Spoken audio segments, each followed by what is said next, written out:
Kisah sang pendiri, Raja Osei Tutu dari Asante, sebuah epik Afrika Barat, Babwai anak dari tanah emas. Di jantung hutan tropis Afrika Barat, jauh dari suara meriam Eropa dan jalur dagang bangsa asing, terdapat tanah yang kaya akan emas, semangat, dan tradisi. Tanah itu adalah wilayah Kwaman, sebuah negeri kecil namun berjiwa besar, yang kala itu hidup di bawah bayang kekuasaan suku Denkira. Tahun itu adalah 1680. Di sebuah rumah berbentuk bulat dengan atap jerami dan dinding tanah liat yang hangat, lahirlah seorang bayi lelaki dari garis keturunan klan Oyoko. Ibunya, Nana Gyamfua, perempuan bijak dan kuat, memeluk putranya sambil berbisik pada leluhur, "Jagalah dia, sebab dia bukan anak biasa." Bayi itu dinamakan Osei Tutu. Sejak usia dini, Osei Tutu menunjukkan tanda-tanda luar biasa. Ia belajar berbicara lebih cepat dari anak-anak lain, berjalan tegak dengan tatapan penuh percaya diri, dan senang mendengarkan kisah para tetua suku. Ia selalu bertanya tentang asal-usul manusia, kekuatan roh dan arti sejati dari kepemimpinan. Suatu hari, saat melihat seekor elang bertengger di atas pohon tua, ia berkata kepada ibunya, "Suatu hari, aku ingin melihat rakyatku setinggi elang itu, bebas, kuat, bersatu." Ketika anak-anak lain sibuk bermain tombak kayu, Osei Tutu sudah mempelajari tata hukum adat, struktur klan, dan lagu-lagu pujian untuk para dewa. Ia gemar duduk bersama para pemuka desa saat pertemuan malam, menyimak, menyimpan, dan menelaah. Satu hal yang tumbuh kuat di hatinya, ia membenci ketundukan dan kehinaan. Ia tahu rakyatnya adalah bangsa besar yang belum disadarkan oleh sejarah. Bab 2, Guru dari Dunia Roh. Saat usianya menginjak masa remaja, Osei Tutu dikirim ke istana Denkira, bukan sebagai tamu, tetapi sebagai sandera kehormatan. Sebuah strategi politik untuk memastikan klan Oyoko tetap setia kepada kekuasaan pusat. Di balik jeruji emas dan kain sutra istana Denkira, Osei Tutu menyaksikan keangkuhan kekuasaan, bagaimana pemimpin menindas yang lemah, bagaimana rakyat dijadikan pion. Di sana ia belajar bahwa kekuasaan tanpa keadilan adalah racun. Ia menghafal strategi musuh, mempelajari susunan kekuasaan, bahkan memahami bagaimana ketakutan digunakan sebagai alat kendali. Namun tak selamanya ia bisa ditahan. Dengan siasat cerdas dan keberanian besar, ia melarikan diri. Dalam pelariannya melintasi hutan dan sungai, Osei Tutu bertemu seseorang yang akan mengubah hidupnya, Okomfo Anokye, imam suci, penyihir agung, dan juru kunci dunia roh. Mereka bertemu dalam sebuah desa terpencil di tengah badai malam. Saat Osei Tutu demam dan nyaris tak sadarkan diri, Anokye merawatnya, dan selama masa penyembuhan, mereka berdiskusi panjang tentang masa depan, tentang roh-roh leluhur, tentang sebuah negeri besar bernama Asante, yang hanya bisa lahir jika semua klan berhenti bertikai dan menyatu. Anokye berkata, "Raja sejati tidak memerintah dengan pedang, tapi dengan kepercayaan. Dan engkau, Osei Tutu, adalah wadah bagi takdir itu." Bab 3, Mahkota dari Abu dan Emas. Sekembalinya ke Kwaman, Osei Tutu tidak hanya membawa keberanian dan pengalaman, ia membawa visi. Dengan bantuan Okomfo Anokye, ia mulai menjalin persekutuan dengan kerajaan-kerajaan kecil, Bekwai, Kokofu, Nsuta, Mampong, dan lainnya. Mereka berkumpul, mendengarkan kata-katanya, dan merupakan seseorang yang belum pernah mereka rasakan. Sebelumnya, harapan akan kesatuan. Namun untuk benar-benar menyatukan mereka, dibutuhkan simbol, sesuatu yang lebih kuat dari panji atau gelar. Di sebuah lapangan suci yang dikelilingi oleh semua kepala suku, Okomfo Anokye memanggil roh-roh leluhur dan langit terbuka. Dengan mantra kuno dan ritual agung, Sika 2 Coffee Golden Stool turun dari langit. Emas murni, bersinar seperti matahari, dan mengandung jiwa seluruh rakyat Asante. Semua orang terdiam. Mereka tahu ini bukan peristiwa biasa. Bangku emas bukan sekadar takhta. Ia adalah roh hidup bangsa. Hari itu Osei Tutu diangkat menjadi Asante Hene, Raja Agung Asante. Sebuah bangsa lahir bukan dari penjajahan, tapi dari kesatuan batin dan spiritual. Bab Pait, Perang Kemerdekaan. Namun Denkira tidak tinggal diam. Mereka melihat penyatuan ini sebagai pemberontakan besar. Maka dimulailah perang besar, Perang Kemerdekaan Asante.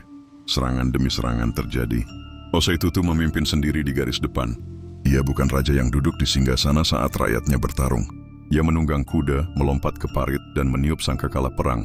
Di Vehiawo Banso, dalam kabut perang dan hujan darah, Asante meraih kemenangan. Tentara Denkira tercerai-berai, dan raja mereka, Entim Gyakari, tewas di medan perang. Itu adalah hari di mana bumi Afrika mencatat nama baru dalam peta kekuatan. Asante, bangsa yang merdeka karena keberanian dan penyatuan. Bab V, Raja dan Sistem. Dengan kemenangan di tangan, Osei Tutu tidak menjadi raja lalim. Ia justru membentuk sistem yang mengagumkan. Ia mendirikan Asante Manhiamu, Dewan Tertinggi Rakyat. Di sana kepala-kepala klan duduk bersama dan berdiskusi. Tidak ada keputusan mutlak tanpa musyawarah. Ia juga menetapkan konstitusi Asante yang mengatur batas kekuasaan, hak rakyat, hukum perdagangan, dan hubungan antara spiritualitas dan pemerintahan. Ia mendorong pendidikan tradisional, pembangunan infrastruktur, dan kemajuan perdagangan emas, garam, dan kain. Kota Kumasi ia bangun menjadi pusat pemerintahan dan budaya. Ia adalah arsitek, diplomat, negarawan, dan panglima perang dalam satu tubuh. Bab Sepi, gugurnya Raja Agung. Namun takdir manusia tak bisa ditawar. Dalam sebuah ekspedisi militer di selatan, saat menyeberangi Sungai Pra, Osei Tutu tertembak oleh musuh yang bersembunyi. Ia gugur di tengah perjalanan, sebuah akhir yang tragis tapi penuh makna.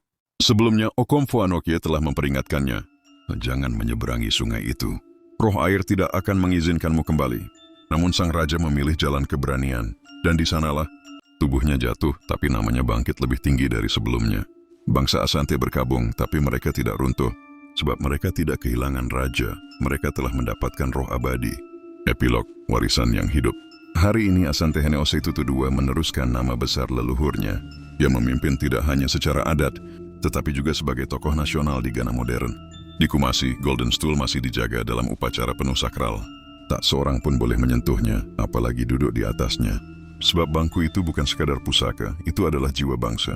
Osei Tutu bukan hanya raja, ia adalah simbol kekuatan Afrika, tentang bagaimana bangsa dapat bangkit dari tanah, bersatu dalam roh, dan berdiri di antara para raksasa dunia dengan kepala tegak. Ia hidup dalam nyanyian, dalam arsitektur, dalam hukum, dan dalam hati rakyatnya. Ia bukan hanya penguasa masa lalu, ia adalah cahaya masa depan. Warisan Raja Osei Tutu, Bapak Bangsa Asante. Satu pendiri kerajaan Asante. Osei Tutu adalah arsitek dari penyatuan negeri-negeri kecil seperti Kuaman, Bekwai, Mampong, Ensuta, dan Kokofu menjadi satu kerajaan besar, Asante. Ia membangun identitas nasional yang kokoh, bukan dengan penjajahan, tapi dengan persatuan spiritual dan budaya. Tanpa pedangnya tak ada kemenangan, tapi tanpa visinya tak ada bangsa. 2. Pencipta bangsa berlandaskan simbol sakral, Golden Stool, Sika 2 Kofi. Bersama Okomfo Anokie, ia menghadirkan Golden Stool, lambang roh kolektif rakyat Asante. Golden Stool tidak hanya simbol kekuasaan, tapi jiwa bangsa. Hingga hari ini, bangku itu tetap dihormati, bahkan lebih tinggi dari raja sendiri. Selama bangku emas dijaga, maka bangsa Asante tidak akan runtuh. 3. Konsep pemerintahan modern berbasis tradisi. Ia membentuk Asante Manhiamu, Dewan Tertinggi Asante, sistem pemerintahan kolektif yang menjamin musyawarah dan keseimbangan kekuasaan. Konsep ini mendahului sistem parlementer modern di Afrika. Ia tidak memerintah sendiri, ia mendengarkan rakyatnya. 4. Konstitusi Adat Asante. Osei Tutu membentuk dasar hukum dan konstitusi kerajaan, berdasarkan nilai-nilai keadilan, kepercayaan, dan kesatuan klan. Sistem ini menjadi model hukum adat yang bertahan hingga masa kolonial dan bahkan menjadi referensi dalam hukum Ghana modern. 5. Kota Kumasi sebagai warisan pusat budaya dan politik. Ia membangun Kumasi sebagai ibu kota kerajaan Asante, pusat perdagangan, pemerintahan, spiritualitas, dan kebudayaan. Hingga hari ini, Kumasi adalah kota budaya paling penting di Ghana. Ia bukan hanya membangun kota, tapi ia membangun peradaban. 6. Perdagangan bebas dan diplomasi regional. Osei Tutu membuka jalur dagang baru antara Asante dan wilayah lain. Di Afrika Barat, ia menempatkan Asante sebagai kekuatan ekonomi, terutama dalam perdagangan emas, garam, kain, dan budak, yang kemudian dipandang kritis oleh sejarah modern. 7. Simbol nasionalisme dan perlawanan terhadap kolonialisme.